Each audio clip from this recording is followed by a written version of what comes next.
SSF കൊല്ലം ജില്ലാ സാഹിത്യോത്സവ് 26-27 തീയതികളിൽ കൊല്ലത്ത് നടക്കും.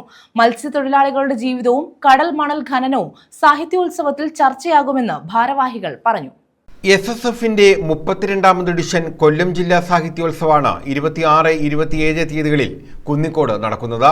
SSF കൊല്ലം ജില്ലാ സാഹിത്യോത്സവത്തിൽ മത്സ്യത്തൊഴിലാളികളുടെ ജീവിതവും കടൽ മണൽ ഖനനവുമാണ് പ്രധാന പ്രമേയമാവുക.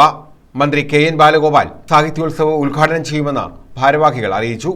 26-ാം തീയതിയാണ് പൊതുസമ്മേളനം നമ്മുടെ പീരങ്കി മൈതാനത്ത് നടത്തപ്പെടുന്നത്. ആ പൊതുസമ്മേളനം ഉദ്ഘാടനം ചെയ്യുന്നത് UDFന്റെ കൺവീനറും അതോടൊപ്പം തന്നെ MPയുമായിട്ടുള്ള അടൂർ പ്രകാശ് സാറും, മുഖ്യ അതിഥിയായിട്ട് പങ്കെടുക്കുന്നത് കൊടിക്കുന്നിൽ സുരേഷ് MP, അതോടൊപ്പം തന്നെ തമിഴ്നാട് VCK എന്ന് പറയുന്ന തമിഴ്നാട്ടിലെ പാർട്ടിയുടെ MP ആയിട്ടുള്ള ഡോക്ടർ രവി, അതോടൊപ്പം തന്നെ KPCC എക്സിക്യൂട്ടീവ് അംഗം ജ്യോതികുമാർ ചാമക്കാല, വെൽഫെയർ പാർട്ടിയുടെ സംസ്ഥാന പ്രസിഡന്റ് റസാഖ് പാലിയെ, CSDSന്റെ സംസ്ഥാന പ്രസിഡന്റ് MS സാജൻ, ദളിത് ഐക്യസമിതിയിലെ സംസ്ഥാന പ്രസിഡന്റ് KK ജിൻഷു.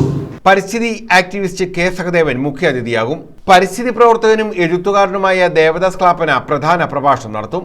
SSF ജില്ലാ സെക്രട്ടറി അനസ് മൈലാപ്പൂർ, സെക്രട്ടറിമാരായ തൗഫീഖ, ഫൈസൽ മുയീനി, സുധീർ ഖൻ കുളപ്പാടം എന്നിവരാണ് ഇക്കാര്യം അറിയിച്ചത്. ന്യൂസ് ബ്യൂറോ, കൊല്ലം.